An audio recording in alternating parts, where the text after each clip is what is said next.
যশস্বী জয়সওয়ালের ব্যাটিংও ভারতকে ম্যাচ হারা থেকে বাঁচাতে পারল না। হাই ফ্রেন্ডস, সবাইকে নমস্কার। ভারত বনাম অস্ট্রেলিয়ার বর্ডার গাভাস্কার ট্রফি অস্ট্রেলিয়া 2-1 সিরিজে এগিয়ে গেল।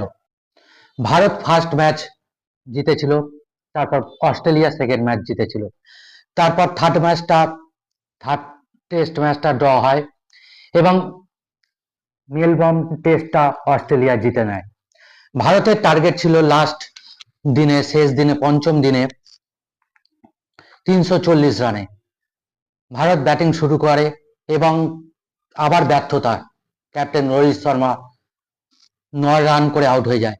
একা জয়সওয়াল 84 রানের একটা ইনিংস খেলে, তার সঙ্গে সঙ্গ দেওয়ার মতো কেউ ছিল না। রোহিত শর্মাও আউট হয়ে যায়, বিরাট কোহলিও আউট হয়ে যায়, KL রাহুলও 0 রানে আউট হয়ে যায়। ঋষভ পান্ত কিছুটা তার সঙ্গে ছিল, তখন একটু আশা করা গিয়েছিল হয়তো ভারত ম্যাচটাকে বাঁচিয়ে নেবে, হয়তো ম্যাচটা ড্র এর দিকে এগিয়ে যেতে পারে।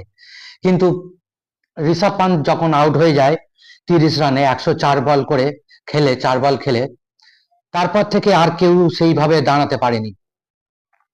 সুতরাং ম্যাচটা থেকে অনেক আগেই ম্যাচটা থেকে হয়তো ছিটকে যেতে পারতো।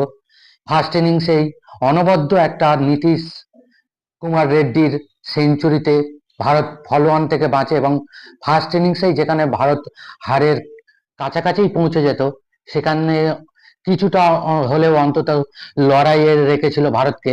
এই যে পঞ্চম দিন অব্দি টেস্ট ম্যাচটা চললো, তার জন্য নীতিশ কুমার রেড্ডির সেই ইনিংসটা অসাধারণ। আর তার সঙ্গে বলতেও হবে জাসপ্রীত বুমরার কথাও। বুমরা একাই বোলিং ডিপার্টমেন্টে ভারতকে লড়াইয়ে রেখেছিল। ভারত বলতে গেলে প্রথম ইনিংসে অস্ট্রেলিয়া যখন 474 রান করে, সেখানেও জাসপ্রীত বুমরা 4 উইকেট নেয়, সঙ্গে রবীন্দ্র জাদেজা 3 উইকেট নেয়, আর আকাশদীপ নেয় 2 উইকেট।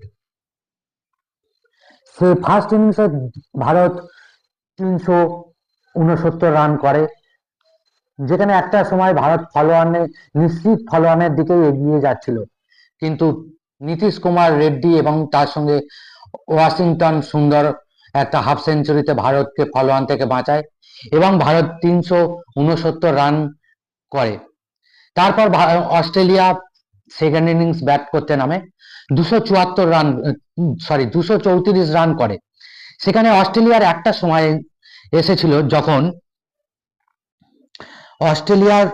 সময় এসেছিল সেকেন্ড ইনিংসে, যখন অস্ট্রেলিয়ার 91 রানে 6 উইকেট পড়ে যায়। 91 রানে 6 উইকেট, সেখান থেকে অস্ট্রেলিয়া 234 রান করে। এই জায়গাটায় জয়সওয়ালের 3টে ক্যাচ মিস হয়। 3টে ক্যাচ, এখানে বলা হয় ম্যাচ ক্যাচ মিস, তো ম্যাচ মিস, 3টে ক্যাচ মিস হয়। সুতরাং লাস্টের দিকে যেভাবে পার্টনারশিপ করেছিল, Pat Cummins 41 run, Nathan lion 41 run, সুতরাং এই লোয়ার অর্ডার ব্যাটার গুলো যেভাবে অস্ট্রেলিয়াকে ওই ইনিংসটা বাঁচিয়ে দিয়েছিল, সেখান থেকে ভারতের টার্গেট হয়ে দাঁড়ায় 340 রান পঞ্চম দিনে। 340 রান পঞ্চম দিনে করাটা ডিফিকাল্ট। সুতরাং ভারত এখান থেকে জয়ের জন্য যাওয়ার কোনো জায়গাই ছিল না। ভারত এই ম্যাচটাতে অন্তত ড্রয়ের জন্যই খেলার চেষ্টা করেছিল, সেইভাবে স্টার্টও করেছিল। কারণ এখানে দেখলেই বোঝা যাবে, ইনিংসে 40 বল খেলে 9 রান করেছে রোহিত শর্মা। সুতরাং একটা টেন্ডেন্সি ছিল ড্রয়ের জন্য, কিন্তু তারপরেও শেষ রক্ষা হলো না। এখানে বলতে হবে রোহিত শর্মার কথা, বিরাট কোহলির কথা।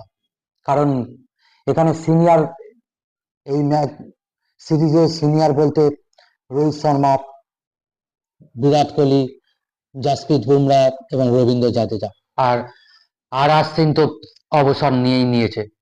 সুতরাং এই দুটো সিনিয়র ব্যাটসম্যান একদম কন্টিনিউ ফ্লপ হয়েই যাচ্ছে, বিশেষ করে রোহিত শর্মা।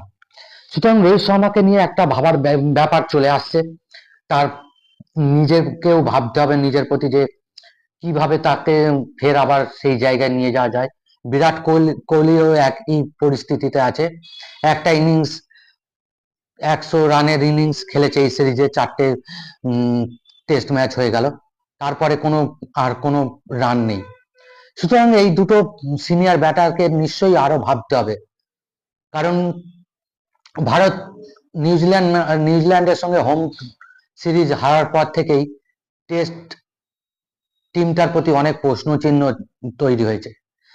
সুতরাং দেখা যাক শেষ ম্যাচ সিডনিতে হবে, সেখানে ভারতকে ঘুরে দাঁড়িয়ে সিরিজটাকে আবার সমতায় ফেরাতে পারে কিনা সেটাই দেখার। কিন্তু বর্ডার গাভাস্কার ট্রফি তো 2-1 ভারত পিছিয়ে পড়েছে, কিন্তু ওয়ার্ল্ড টেস্ট চ্যাম্পিয়নশিপের ফাইনালে পৌঁছানো ভারতের পক্ষে এখন অসম্ভব হয়ে দাঁড়িয়েছে। সুতরাং আজকের দিনটা খুবই হতাশাজনক ভাবে আমাদের কাটলো ভারতের ব্যাটিং ব্যর্থতার কারণে। বিশেষ করে বলতে গেলে সিনিয়র ব্যাটারদের ব্যর্থতার কারণে। জসপ্রীত বুমরা অসাধারণ, নীতিশ রানা অসাধারণ ইনিংস ফার্স্ট ইনিংসে করেছে, ওয়াশিংটন সুন্দর 50 করেছে। এই ইনিংসে সেকেন্ড ইনিংসে জাসওয়ালের লড়াইটাও খারাপ ছিল না। শুধু জসওয়ালের সঙ্গে কেউ একজন হয়তো যদি ঋষভ পান্ত কিছুটা হলেও সাপোর্ট দিয়েছিল, আরো কয়েকজন সাপোর্ট দিলে এই টেস্টটা ড্রয়ের দিকেই এগিয়ে যেতে পারতো, কিন্তু ব্যাড লাক, কিছু করার নেই। অস্ট্রেলিয়া টিমকে অভিনন্দন। সুতরাং পরের ভিডিও আবার দেখা হবে। নমস্কার।